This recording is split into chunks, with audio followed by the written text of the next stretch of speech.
We're back on the Susquehanna River with Art Kubal from Susquehanna Kayak and Canoe. And Art, must mean Riverfest is right around the corner. Always a great time of year. Great time of year. June is National Rivers Month. We celebrate it with our Riverfest at riverfrontparks.org. All our information is there. Runs from the 23rd through the 25th. Art, the first day of Riverfest, June 23rd, is actually the 45th anniversary of the Agnes flood. We're about the same age, in our 50s, so we were young. But what do you remember of it? Unfortunately, I just remember the devastation, seeing the high river levels, the debris floating down the river. We're actually doing a special trip this year with a field biologist on the river on the 23rd to get out and see what the health of the river is right now. It's our way of looking back at Agnes, but not looking back at it as something that was frozen in time. The river has changed, and the river has improved, and people's attitudes towards the river has improved. So for this year's anniversary, which is the 45th anniversary of Agnes, we're not going to dwell on the damage. We're going to celebrate the comeback of the river, the comeback of the water quality, the comeback of wildlife. So how has the Susquehanna River improved? Shane Kleiner is here from Keystone College and from DEP, and you're a marine biologist. I was a biologist in college, and I teach at Keystone. How have you seen the river improve, even over those 45 years since Agnes? It's become amazingly improved. We look at the water quality, the habitat, the different species that have come back, and also the amount of attention that the people have been bringing to the river.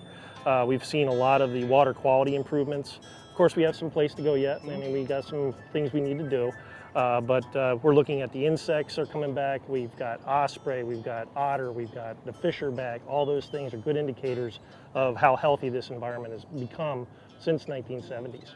How bad was it? If you look at it, I talked to a lot of people that used to think of the river as a dumping grounds and as the big stink, pretty much.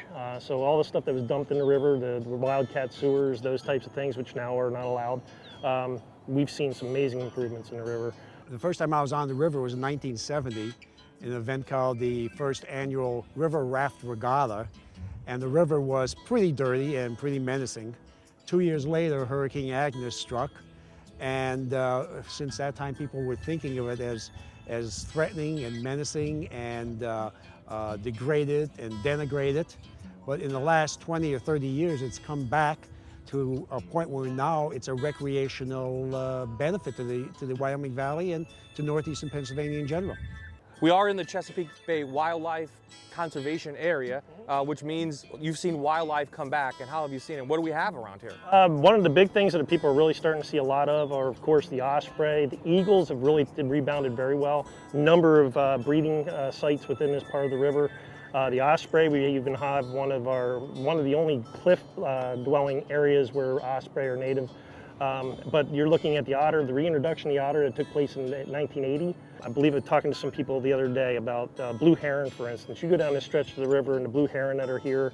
But if you just look at the beauty around here, having those buffer areas along the river and stuff are some of those things that we're looking for.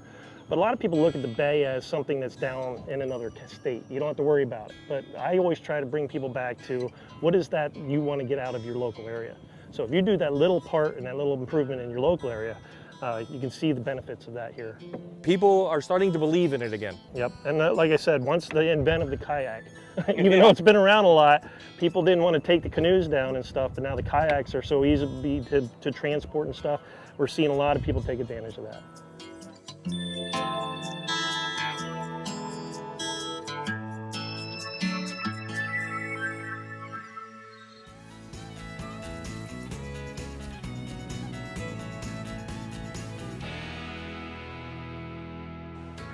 We are back at the Cabin Armory and Training Center in Plains.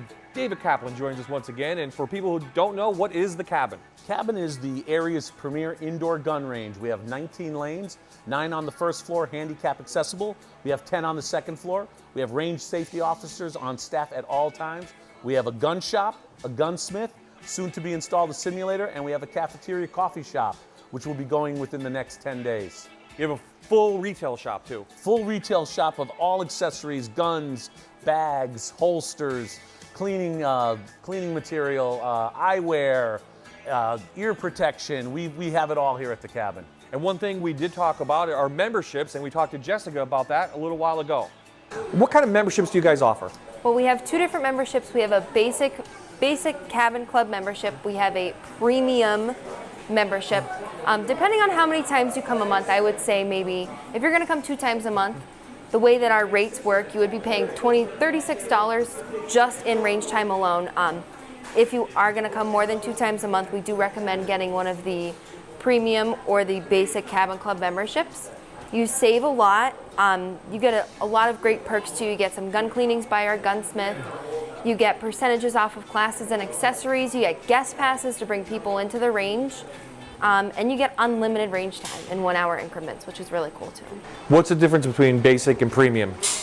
It really just depends on what you're looking for. If you want to rent a lot of firearms, you want premium member hours, then I would say go with the premium membership. They're both pretty much the same other than the hours. You do get unlimited range time, like I said before, but it just depends on what you're looking for. With that premium membership, you get unlimited rentals. You still get the unlimited range time. You get a discount on accessories, a discount on classes.